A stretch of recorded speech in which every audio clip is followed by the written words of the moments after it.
اعوذ باللہ من الشیطان الرجیم بسم اللہ الرحمن الرحیم الحمد للہ الذی لا یبلغ مدحتہ القائلون ولا یحصی نعماءہ العادون ولا یعدی حقہ المجتہدون الذی لیس لصفتہ حد محدود ولا نعت موجود ولا وقت معدود ولا اجل ممدود فطر الخلائق بقدرته ونشر الرياح برحمته الصلاة والسلام على الرسول المسدد المصطفى الامجد المحمود الاحمد سیدنا و مولانا و مولا الکونین جد الحسن والحسین عانی ابو القاسم محمد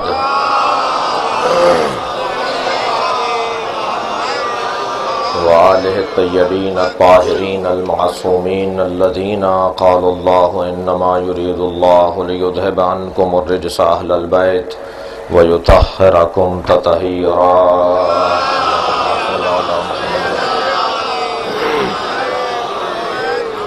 ولعنت اللہ علی اعدائہم اجمعین من یوم عداوتہم الى قیام یوم الدین اما بعد فقد قال الحکیم فی قرآن الکریم بسم اللہ الرحمن الرحیم من المؤمنین رجال صدقوا ما احدوا اللہ علیہ فمنہم من قضى نحبہ ومنہم من ينتظر وما بدلوا تبدیلا صلوات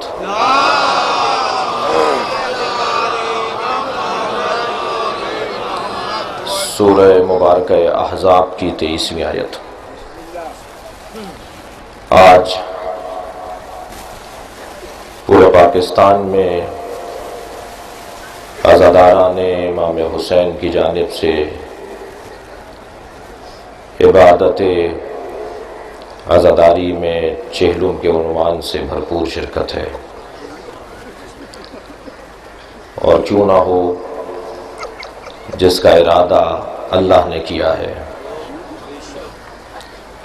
جسے زندہ اللہ دیکھنا چاہتا ہے، جس کے پیچھے نگاہ خاص حضرت زہرا ہے، ایک ایک عزادار اور ایک ایک غمخوار امام حسین، وہ سنی ہو یا شیعہ، وہ حتیٰ مسلم ہو یا غیر مسلم، پاکستان کی ایک خاصیت ہے اور اس ذکر کی ایک خصوصیت ہے۔ اس ذکر سے ہر وہ شخص جڑا ہوا ہے جس کا ضمیر زندہ ہے،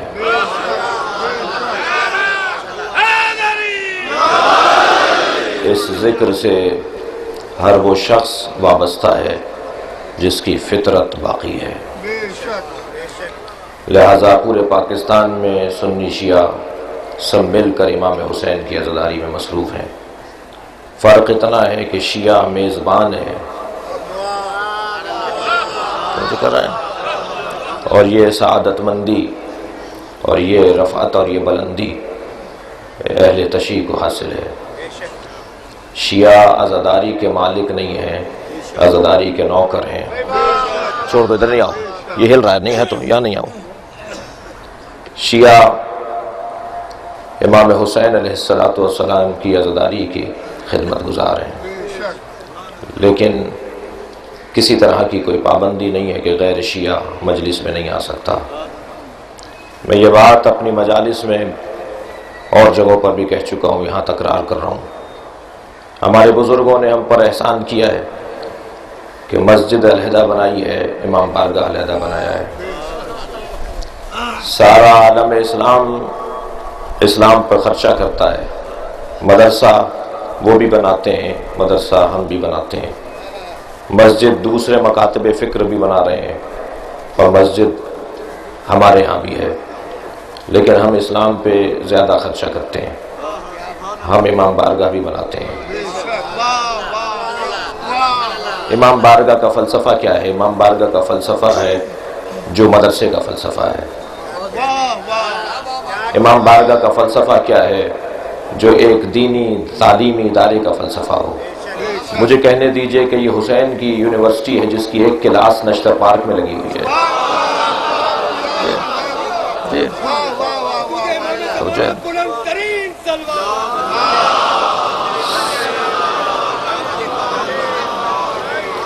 سارا عالم اسلام دین مبین اسلام کی ترویج و تبلیغ میں خدشہ کر رہا ہے، اور عزاداران امام حسین بھی خدشہ کر رہے ہیں۔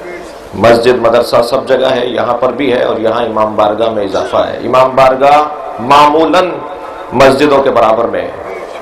کیا آپ کے پاس پیسہ زیادہ تھا جو آپ نے ایک اور عمارت بنا لی؟ آپ مسجد میں مجلس کر لیتے، آپ مسجد میں۔ اور اس عنوان سے ہمارے ساتھ ایک زیادتی بھی ہوتی ہے کہ جب ہمارے اوپر کوئی حملہ ہوتا ہے تو عنوان دیا جاتا ہے کہ امام بارگاہ پر حملہ ہوا ہے۔ ہمارے یہاں کی مسجدوں کا تذکرہ نہیں ہوتا، جبکہ مسجدیں برابر میں بنی ہوئی ہیں۔ کوئی امام بارگاہ نہیں ہے جس میں مسجد ساتھ میں بنی ہوئی نہ ہو۔ نمازیوں کی تعداد میں بھی کسی سے کہیں کمی نہیں ہے، ماشاءاللہ ہر جگہ نمازی بھی بھرپور ہیں۔ مسجدیں تنگ پڑنے لگی ہیں، اور ہر مسجد میں اکثریت جوانوں کی ہے اور بزرگوں کی سرپرستی ہے۔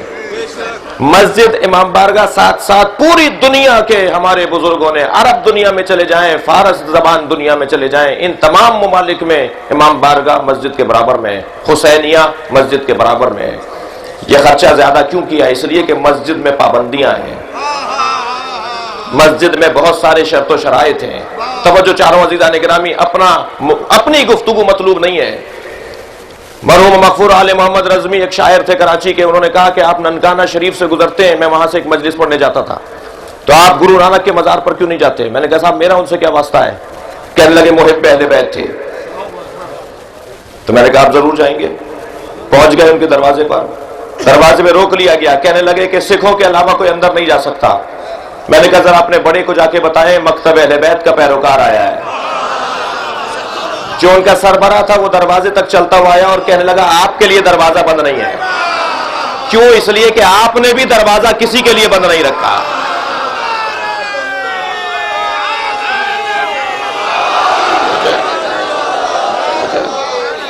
کیوں ہمارے بزرگوں نے مسجد کے ساتھ امام بارگاہ بنایا ہے؟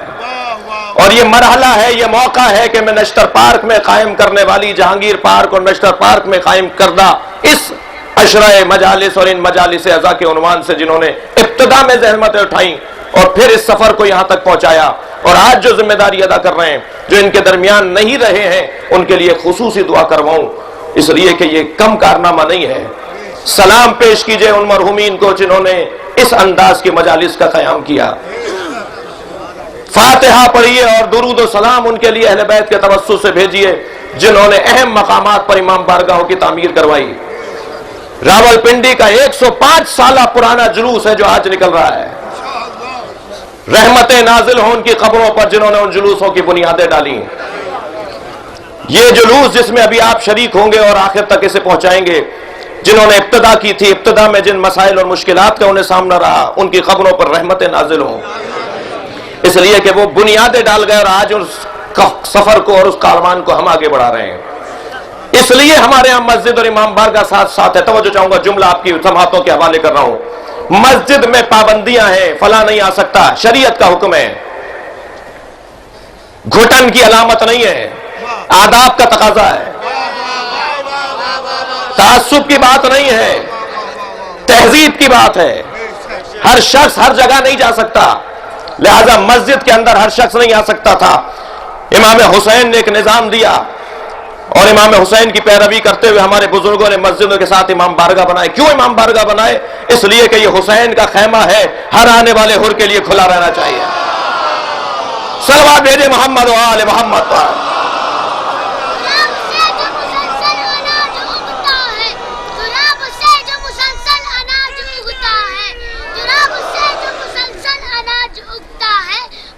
بشر اسے صبح و شام کھاتا ہے، جو منتظر نہیں شوکت ظہور ہے مہدی کا، جو منتظر نہیں شوکت ظہور ہے مہدی کا، قسم خدا کی وہ رزق حرام کھاتا ہے۔ نعرہ حیدری۔ توجہ ہے بارات کی؟ بھرپور پاکستان میں امام حسین کو پرسہ دیا جا رہا ہے۔ راول پنڈی کا جلوس، اس کا اہتمام میں پنجاب حکومت کے لیے دعا کر رہا ہوں، اس لیے کہ بھرپور اہتمام کیا ہے انہوں نے۔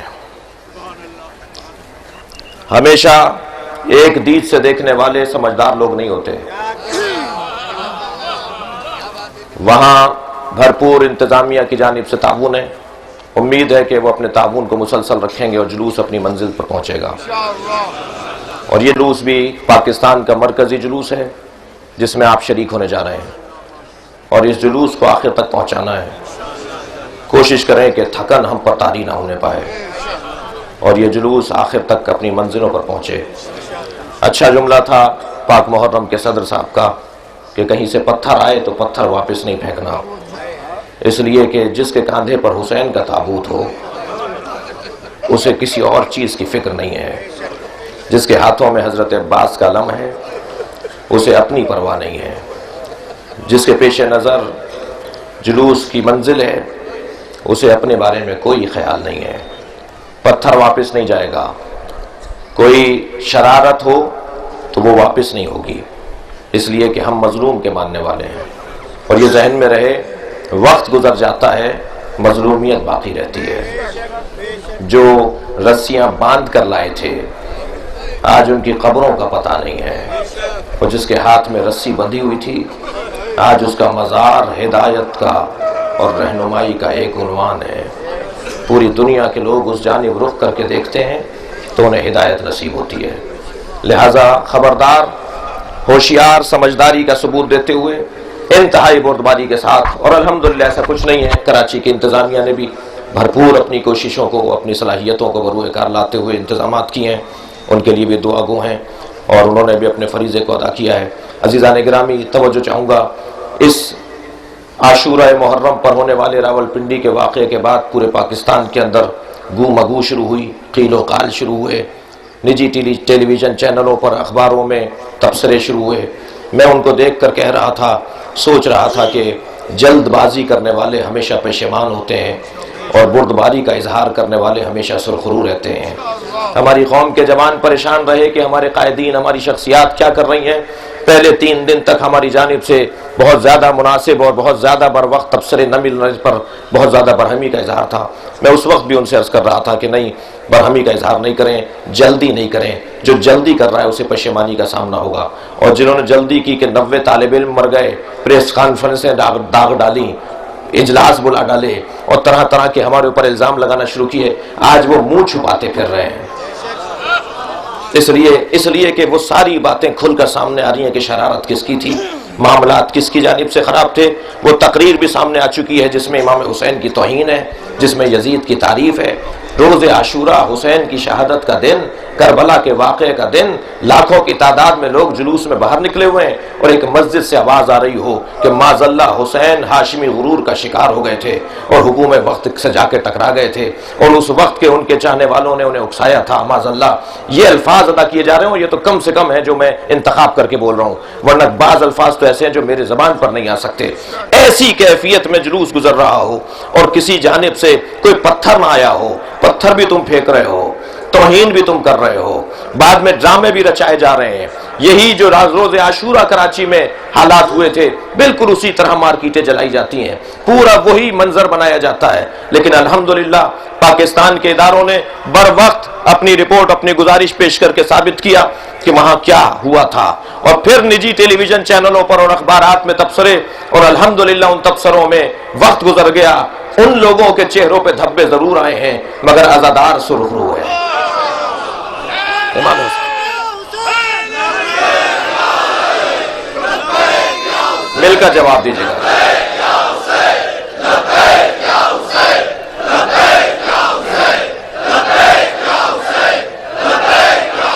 صلوات بھیجیں گے محمد و آل محمد پر۔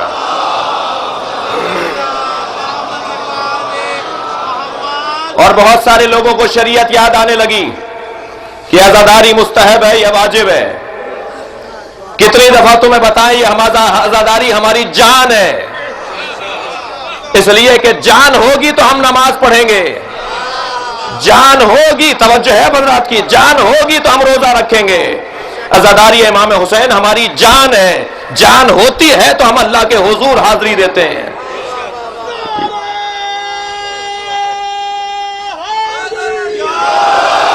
ہمارے سارے مجتہدین نے بہت ہی واضح طور پر اعلان کیا ہے کہ ہدایت اللہ کی جانب سے ایک فریضہ ہے، اور ہدایت کا جو بھی نظام ہوگا اس کی بقا واجب ہے۔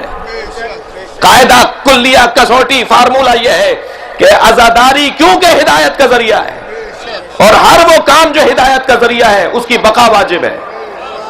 توجہ کر لیا بات ہے؟ عزاداری امام حسین کیونکہ ہدایت کا ذریعہ ہے، کیونکہ انسانیت بڑھانے کا ذریعہ ہے، کیونکہ لوگوں کو اخلاقیات دینے کا ذریعہ ہے، کیونکہ اسلام کی بقا کا ذریعہ ہے، قرآن کے تحفظ کا ذریعہ ہے، اقدار کی بحالی کا ذریعہ ہے۔ ہر وہ شے جو ہدایت کا ذریعہ ہو اس کی بقا واجب ہے۔ لہذا عزاداری امام حسین مستحبات کے اندر مت ڈھونڈنا، عزاداری امام حسین واجب کے اندر بھی کوئی زیادہ واجب کوئی عمل ہو سکتا ہے تو اسے کہا جاتا ہے۔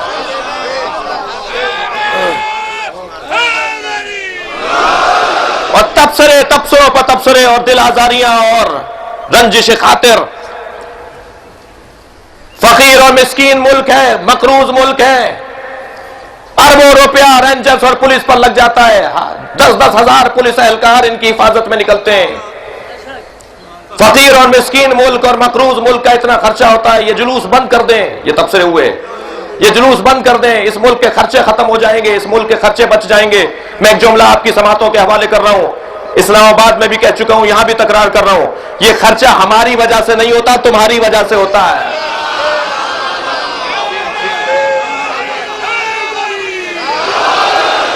سن 1980 سے پہلے، توجہ چاہ رہا ہوں، میرے پاس وقت کم ہے، سن 1980 سے پہلے جلوس نکلتے تھے، میں نے آپ کو ان کی تاریخ پیدائش بھی بتا دی۔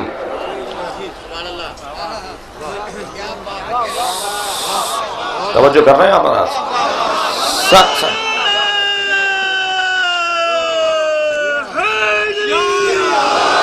سن 1980 سے پہلے جلوس نکلتے تھے، مجالس ہوتی تھیں، مارکیٹیں کھلی ہوتی تھیں، کسی حفاظت کرنے والے پولیس اہلکار کی ہمیں ضرورت نہیں تھی۔ ضرورت تو آج بھی نہیں ہے ہمیں، اس لیے کہ ضرورت اسے ہو کہ جو جان بچانا چاہتا ہو۔ ہم اپنی جان نہیں، جملہ محسوس کریں، ہم اپنی جان نہیں بچانا چاہتے، نظریہ بچانا چاہتے ہیں، اور یہ نظریہ بچتا ہی تب ہے جب جان جائے۔ لہذا یہ ان کا فریضہ ہے، یہ ان کی کارکردگی ہے، یہ ان کا فریضہ ہے جو اپنے فریضے کو ادا کر رہے ہیں، جس کے لیے ہم دعا گو ہیں۔ اور پاکستان کے ادارے کیونکہ شہریوں کے جان و مال و عزت و آبرو کے محافظ ہیں، لہذا وہ اپنے فریضے کو ادا کرتے ہیں، لیکن ہم نے انہیں مجبور نہیں کیا۔ البتہ افسوس ہوتا ہے کہ جب جلوس ہم نکال رہے ہیں، خرچہ ہم کر رہے ہیں، وقت ہم دے رہے ہیں، جان ہم دے رہے ہیں، اور انتظامیہ کی جانب سے جب قدغنیں لگتی ہیں، انتظامیہ کی جانب سے جب اچانک پابندیاں لگنا شروع ہو جاتی ہیں، کبھی ریسکیو اداروں کو پابند کیا جا رہا ہوتا ہے، کبھی عزاداروں کو پہنچنے میں رکاوٹیں ڈالی جا رہی ہوتی ہیں، اپنی مرضی سے جلوس کو چلانا چاہتے ہیں۔ آپ تھوڑی جلوس نکال رہے ہیں، جلوس تو ہم نکال رہے ہیں۔ ہمارے قومی ادارے اور شخصیات طے کریں گی کہ ہمیں کیسے نکلنا ہے۔ یہ کچھ ہمیں الجھنیں ہر سال رہتی ہیں ان سے، لیکن مجموعی طور پر پاکستان کے ادارے اپنے فریضے کو ادا کر رہے ہیں اور بہتر ادا کر رہے ہیں اس دور کے اندر۔ اللہ ان کے لیے ایک خاص انعام قرار دے۔ عزیزان گرامی، ذرا محسوس کیجئے گا کہ اس وقت میں مارکیٹیں کھلی رہتی تھی اس لیے کہ ان کا وجود نہیں تھا، سنی تھے، یہ نہیں تھے، جنہیں سنی ماننے کو تیار نہیں ہے۔ توجہ چاہ رہے ہیں؟ عزیزان گرامی، محسوس کیجئے گا، الحمدللہ امام حسین کی عزاداری بھرپور ہے۔ میں نے آپ کے سامنے سورہ مبارکہ احزاب کی 23ویں آیت کی تلاوت کی۔ پروردگار عالم ارشاد فرما رہا ہے، من المومنین رجال صدقوا ما عہد اللہ علیہ، مومنین میں سے کچھ مومن اور مردانہ وار اور شجاعت کا مظاہرہ کرنے والے لوگ ہیں۔ مومنین میں کچھ مرد ہیں، مومنین میں کچھ حوصلہ مند ہیں، مومنین میں کچھ شجاع اور بہادر ہیں۔ من المومنین رجال صدقوا ما عہد اللہ علیہ، جنہوں نے اپنے اللہ سے کیے ہوئے عہد کو پورا کر دیا۔ فَمِنْهُمْ مَنْ قَضَى نَحْبَهُ، ان میں سے کچھ ہیں کہ جنہوں نے اپنے اللہ سے کیے ہوئے وعدے کو منزل پالی اور وعدہ پورا ہو گیا ان کا، اور کچھ ہیں مَن يَنْتَظِرُ، جو انتظار کی کیفیت میں ہے۔ اگر میں کچھ کہہ دوں وہ جو شہید ہو گئے وہ ہیں جنہوں نے وعدہ پورا کر دیا، اور یہ جو مجلس میں بیٹھے ہیں وہ ہیں جو منتظر ہیں. یہ توجہ ہے. مومنین میں سے کچھ لوگ ہیں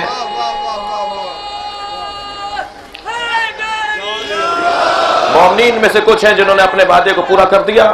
توجہ چاہ رہا ہوں.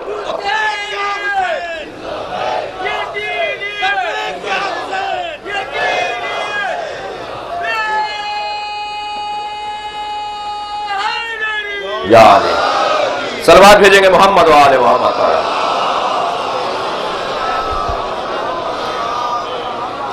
کچھ لوگ ہیں جنہوں نے اپنے وعدے کو پورا کیا، کچھ لوگ ہیں کہ جو منتظر ہیں اپنے وعدے کو پورا کرنے میں.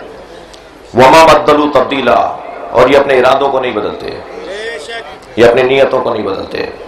عزیزان گرامی، اگرچہ یہ آیت وہ آیت ہے جسے حسین ابن علی نے روز عاشوراء شہداء کے جنازوں پر تلاوت کیا. جب جناب حبیب کا لاشا لائے تب امام حسین نے اس آیت کو دہرایا. جب جناب مسلم ابن اوسجہ کا لاشا لائے تب امام نے اس آیہ کریمہ کی تلاوت فرمائی اور فرمایا کہ کچھ لوگ ہیں جنہوں نے وعدہ پورا کر دیا، اور دوسروں کو دیکھ کر فرمایا کچھ ہیں جو منتظر ہیں اپنے وعدے کو پورا کرنے کے لیے. اور فرمایا کہ یہ وہ لوگ ہیں جو وما بدلوا تبدیلا، اپنے کیے ہوئے ارادے کو، اپنے نیتوں کو تبدیل کرنے والے نہیں ہیں. زمین آسمان ایک ہو جائے مگر ان کا نظریہ ان سے نہیں چھٹے گا، یہ اپنے نظریے پہ باقی و سالم رہیں گے. عزیزان گرامی، قصہ در حقیقت صداقت کا ہے. من المؤمنین رجال صدقوا. توجہ چاہوں گا اس منزل بیان پر. سارا مسئلہ صداقت کا ہے، سارا مسئلہ سچائی کا ہے. یہ پوری دنیا چلی سچائی کی بنیاد پر رہے، اور جہاں بگاڑ ہے وہ بھی سچائی نہ ہونے پر ہے. یہ آپ ادھر بیٹھے ہیں، وعدہ ہوا تھا، اعلان ہوا تھا، طے ہوا تھا، یہ سچائی ایک جانب سے تھی، دوسری جانب سے آپ کی سچائی ہے. آپ کا یہاں آنا، یہاں انتظام کرنا، یہ سچائی ہے، یہ وعدہ ہے، یہ صداقت کا عنوان ہے. پاکستان کے ادارے حلف اٹھاتے ہیں، یہ اس لیے ان کے اہلکار، ان کے ذمہ دار، تاکہ سچائی کی بنیاد پر معاملات آگے بڑھیں. جہاں سچائی نہیں ہے وہاں بگاڑ ہے. پوری دنیا سچائی کی بنیاد پہ چل رہی ہے. اللہ کی جانب سے صداقت اور سچائی ہی ہے جو اس دنیا پر حاکم ہے. اس نے طے کر لیا، اس طے شدہ شے کے اوپر عمل ہو رہا ہے، جسے ارادہ تکوینی کہا جاتا ہے یا ارادہ تشریعی کہا جاتا ہے. یہ سب صداقت کے عنوانات ہیں، اور جہاں پر صداقت کمزور پڑ جاتی ہے وہاں پر بگاڑ آنا شروع ہو جاتا ہے. میں آج سچوں کے تذکرے کے اندر آپ کے توسط سے سب سے، آپ سے بھی، اپنے آپ سے بھی، اداروں سے بھی، پاکستان کے تمام افراد سے بھی گزارش کر رہا ہوں کہ اپنے وعدوں پر نظر ثانی کریں اور ان عہد اور پیمان کے اوپر غور کریں جو ہم نے کبھی اپنے آپ سے باندھا ہے، کبھی ہم نے اپنے اللہ سے باندھا ہے، اور کبھی اپنے جیسوں سے باندھا ہے. یہ تین وعدے ہیں جو انسان کی زندگی کے اوپر محیط ہیں. کچھ وعدے ہیں جو میں نے اپنے آپ سے کیے ہوئے ہیں، کچھ وعدے ہیں جو میں نے اپنے جیسوں سے کیے ہوئے ہیں. اپنے جیسوں میں میرے اہل خانہ بھی ہیں، اپنے جیسوں میں میرے ماتحت اور مافوق بھی ہیں، اپنے جیسوں میں رستہ چلتے ہوئے اچانک ٹکرا جانے والے مسافر بھی ہیں، اپنے جیسوں میں بہت سارے شعبے ہیں. اور پھر میں نے ایک سب سے بڑا وعدہ کیا ہے جو میں نے اپنے رب سے کیا ہے. عزیزان گرامی، انہی تین وعدوں کی بنیاد پر یہ پوری دنیا چل رہی ہے. مجھے کسی اور کو کیا دھوکہ دینا ہو اگر میں اپنے آپ سے ہی سچا نہ ہوں. جو اپنے آپ سے سچا نہیں ہے وہ کسی سے بھی سچا نہیں ہو سکتا. لہذا سب سے پہلا مرحلہ تہذیب نفس کا ہے، سب سے پہلا مرحلہ اپنے آپ کو بہتر کرنے کا ہے. عزیزان گرامی، مجھے اپنے آپ کو بہتر کرنا ہے. آج کی یہ 40 کی مرکزی مجلس میں میرے بچے اور جوان توجہ کریں، ہمیں اپنے آپ سے پہلے سچا ہونا ہے. بعض لوگ سمجھ رہے ہوتے ہیں کہ وہ کسی اور کو دھوکہ دے رہے ہیں، وہ اپنے آپ کو دھوکہ دے رہے ہوتے ہیں. تم اتأمرون الناس بالبر وتنسون انفسکم، تم دوسروں کو تو نیکی کی باتیں بتاتے ہو، تم نے اپنے آپ کو بھلا دیا. اس سے زیادہ دھوکہ اور کیا ہوگا، اس سے زیادہ فریب اور کیا ہوگا کہ تم اپنے آپ کو بھلا دیتے ہو. لہذا سب سے پہلے تہذیب نفس اور اپنی اصلاح کا مرحلہ ہے، اور اس مرحلے سے جو نہیں گزر پائے گا وہ آگے والے مرحلوں پر بھی بہتر انداز سے قدم نہیں اٹھا سکے گا۔ میرے مولا نہج البلاغہ میں فرما رہے ہیں کہ ما لبست علی نفسی ولا لبس علی، توجہ چاہوں گا، یہ جو کپڑے آپ پہنے بیٹھے ہیں، یہ جو لباس میں پہنے بیٹھا ہوں، یہ جو علماء کرام تشریف فرمائے ہیں، یہ ہم سب لباس پہنے ہوئے ہیں، اور یہ لباس عربی زبان کا لفظ ہے، اور لباس عربی میں کہ جس چیز کو کہتے ہیں اس کا اردو ترجمہ ہے دھوکہ۔ لباس یعنی دھوکہ، یہ عربی کا لفظ ہے اور اس کا ترجمہ ہے دھوکہ۔ لباس سے ہم دھوکہ کھاتے ہیں، مہنگا کپڑا پہنا ہوا ہمیں زیادہ بڑا آدمی دکھائی دے رہا ہوتا ہے، پھٹے ہوئے کپڑوں میں ہمیں آدمی ایسا محسوس ہوتا ہے جیسے اس کی کوئی حیثیت نہ ہو۔ یہ دھوکہ نہیں ہے تو کیا ہے؟ توجہ چاہ رہا ہوں، لہذا یہ لباس دھوکہ ہے۔ یہ جو میں پہنے بیٹھا ہوں بعض اوقات یہ بھی دھوکہ ہے۔ خبردار کسی شیروانی سے دھوکے میں مت آئیے گا اور کسی امامے سے دھوکے میں مت آئیے گا، بلکہ دیکھیے گا وہ کتنا اللہ کی خاطر کام کر رہا ہے، کتنا وہ سچائی اور خلوص کے ساتھ زندگی گزار رہا ہے۔ ہم سب کو ضرورت ہے تذکر کی، ہم میں کوئی بھی معصوم نہیں ہے۔ ہاں جو بیٹھے ہوئے میری بات کو سن رہے ہیں، جو ہمارے ائمہ، جو صاحبان عصمت، جن کی غیبی نگاہ ہمارے اوپر ہے، میں ان سے مستثنا کر کے اپنے آپ کو اور آپ کو کہہ رہا ہوں، ہمیں اصلاح نفس کی ضرورت ہے۔ ہماری قوم میں 25 ادارے بن جائیں، 25 اور بن جانے چاہیے۔ جو شعبے ابھی تک کام نہیں کر رہے ہیں ان کے ادارے بننے چاہیے، لیکن اداروں کا بننا عیب نہیں ہے، اداروں کا لڑنا عیب ہے۔ بنائیے جتنے بھی ادارے بنا سکتے ہیں، تنظیمیں بنائیے، ادارے بنائیے، اور پھر ایک فورم ہو اور پھر ایک جگہ ہو جہاں پر آپس میں بیٹھ کر مشورے ہوں، تصادم کی فضا نہ ہو، آپس میں لڑائی نہ ہو۔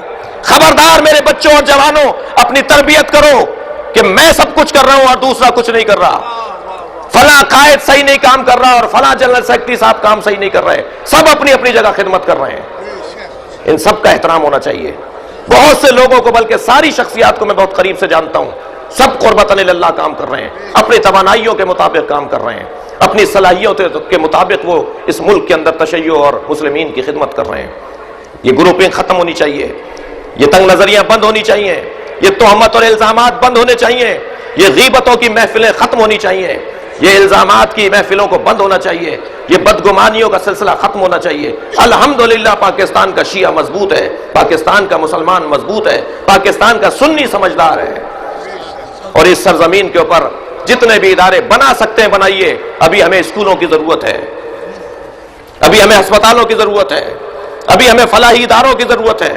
جو بھی ادارہ کام کر رہا ہے اس کے ساتھ تعاون فرمائیے۔ عزائی ادارے بھرپور ہیں، انہیں اور ہونا چاہیے۔ امام بارگاہ جہاں نہیں ہے وہاں بنوائیے۔ میں آپ کے توسط سے عزیزو، لاہور کے اندر ڈیفینس میں قائم شدہ گزشتہ 10 سال سے بنے ہوئے امام بارگاہ اور مسجد کو جو سیل کیا گیا ہے اس کا مطالبہ بھی آپ کے توسط سے کرتا ہوں۔ لاہور ڈیفینس کے اندر، جیسے کراچی ڈیفینس کے اندر آپ کا امام بارگاہ اور مساجد ہیں، ایسے لاہور ڈیفینس کے اندر بھی مسجد اور امام بارگاہ بنایا گیا۔ وہاں کے اس وقت کے کور کمانڈر کی اجازت سے امام بارگاہ مسجد بن گئی، کروڑوں روپیہ اس پہ لگ گیا، اور جس دن اس کی اوپننگ اور افتتاح کا دن تھا اس دن آ کر ادارے اسے بند کر دیتے ہیں۔ 10 سال سے وہ امام بارگاہ بند ہے، ایک دن بھی استعمال میں اور ایک دن بھی اس سے استفادہ نہیں ہوا ہے۔ میں آپ کے توسط سے مطالبہ کرتا ہوں ان اداروں کا، کیونکہ وہ متعلق ہے فوجی ادارے سے، کہ آپ اجازت دیجئے وہاں 6 دیوبندیوں کی مسجدیں، بہت اچھا ہے، 10 اور بننی چاہیے۔ وہاں اور مکاتب فکر اگر زندگی گزارتے ہیں تو ان کے بھی ادارے بننے چاہیے، لیکن ہماری وہاں تعداد بھی کم نہیں ہے، ہماری مسجد کیوں بند ہے وہاں پر؟ میں آپ کے توسط سے، مجھے معلوم ہے اس مجلس کے اندر 4 ادارے بیٹھے ہوتے ہیں جو آپ کے اس مجلس کی رپورٹنگ کر رہے ہوتے ہیں، میں ان سے کہہ رہا ہوں اپنا نمک حلال کیجئے۔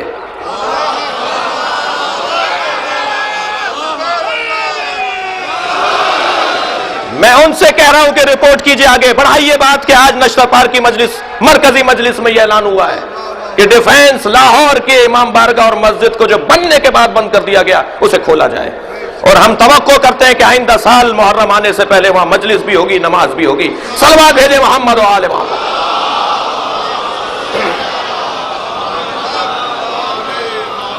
ادارے بننے چاہیے، تہذیب نفس کی ضرورت ہے۔ پہلا مرحلہ ہے جو اپنے آپ سے ہم نے وعدہ کیا ہے، اپنے آپ سے سچائی دکھانے کی ضرورت ہے۔ میں جملہ کہہ رہا تھا، یہ جو ہم کپڑے پہنے بیٹھے ہیں یہ دھوکہ ہے، یہ ہمیں دھوکہ دیتے ہیں۔ شاید اسی وجہ سے پروردگار عالم نے صاحبان صحت اور صاحبان ثروت لوگوں کو مکہ بلایا ہے. توجہ کر رہے ہیں؟ اللہ سب کو مکہ مدینہ لے جائے، اللہ سب کو کربلا اور نجف کی زیارت کروائے. پروردگار عالم نے صاحبان صحت کو بھی حج کروایا ہے اور صاحبان ثروت کو بھی. یہ دو لوگ وہ ہیں، یہ وہ دو چیزیں ہیں. توجہ چاہوں گا، دیکھیے پیسہ، توجہ میری طرف ہے، یہ پیسہ اور یہ صحت، جملہ میں اپنے بچوں کو سمجھانے کے لیے کہہ رہا ہوں. یہ پیسہ اور یہ صحت، یہ دونوں چیزیں وہ ہیں کہ جس رستے سے بیماریاں آتی ہیں اور اس بیماری کا نام ہے تکبر. پیسہ جی تکبر آور ہے، اس میں تو کوئی دو رائے نہیں ہے. صحت، صحت مندی، توانائی، یہ بھی تکبر آور ہے. اور اللہ کو سب سے زیادہ جو چیز بری لگتی ہے وہ ہے تکبر.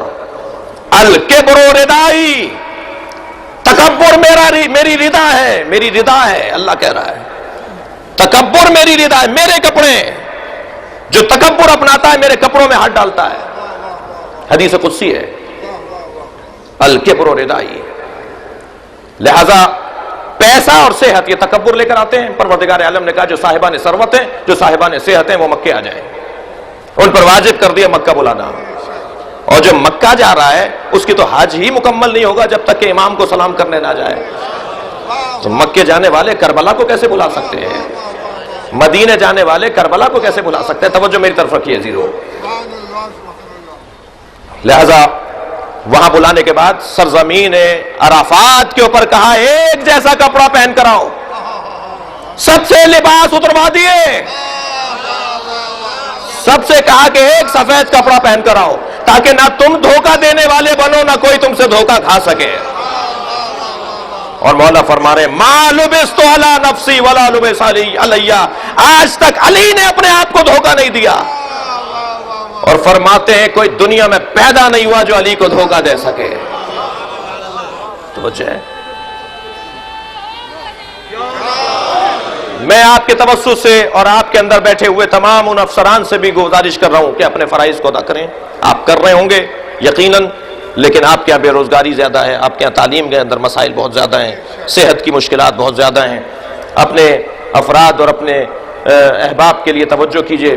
ایک صلوات بھیجے ذرا محمد و آل محمد. اس طرف آئیے.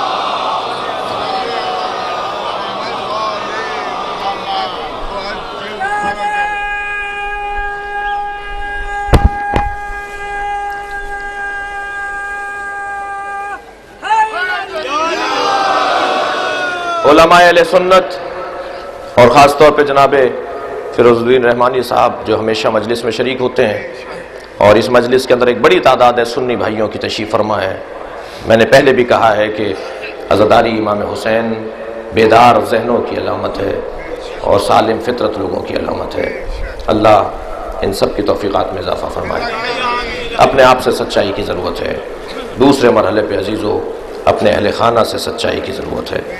اہل خانہ سے سچائی، عزیز و اقارب سے سچائی اور صلہ رحمی اور پڑوس کا خیال اور ہم وطنوں کا خیال، ہم مذہبوں کا خیال، ہم نظریہ لوگوں کا خیال، اس کا ہم سے سوال ہوگا. اور تیسرا مرحلہ ہے اللہ سے سچائی. توجہ چاہوں گا جو زیادہ سخت مرحلہ ہے. اللہ نے بھی اس آیہ کریمہ کے اندر جو سب سے آخری اور سخت مرحلہ ہے اسی کو ذکر کیا ہے. جو اللہ سے سچا ہے وہ اپنے جیسوں سے بھی سچا ہے، جو اللہ سے سچا ہے وہ اپنے آپ سے بھی سچا ہے. اس لیے اس آیہ کریمہ میں من المؤمنین رجال صدقوا ما عاهدوا اللہ علیہ کہا ہے.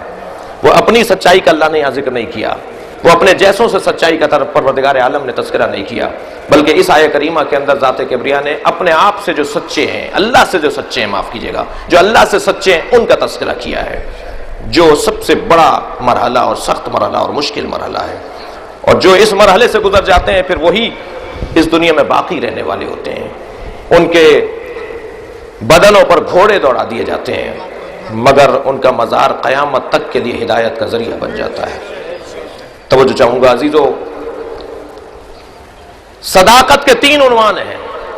ایک صداقت بے اعتبار خبر، ایک صداقت بے اعتبار وعدہ، اور ایک صداقت بے اعتبار عہد. یہ 3 عنوانات صداقت کے ساتھ جڑے ہوئے ہیں. اور پہلا عنوان صداقت بے اعتبار خبر. بتا دیا گیا کہ اتنے بجے مجلس ہوگی. یہ جو خبر دی گئی ہے اگر ایسا ہی ہو جائے تو کہیں گے سچی بات تھی. یہ خبر کی صداقت ہے.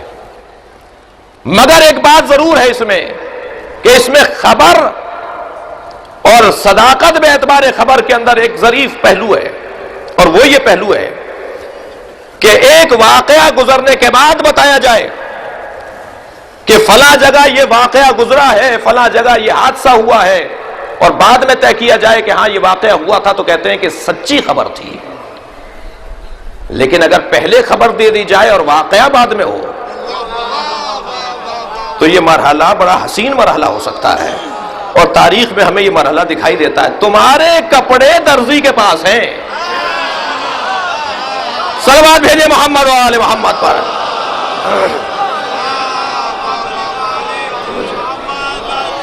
یہ خبر پہلے دی جا رہی ہے، اور اس کے بعد جب سیدہ نے کہہ دیا کہ تمہارے کپڑے درزی کے پاس ہیں، تب حسنین کا درزی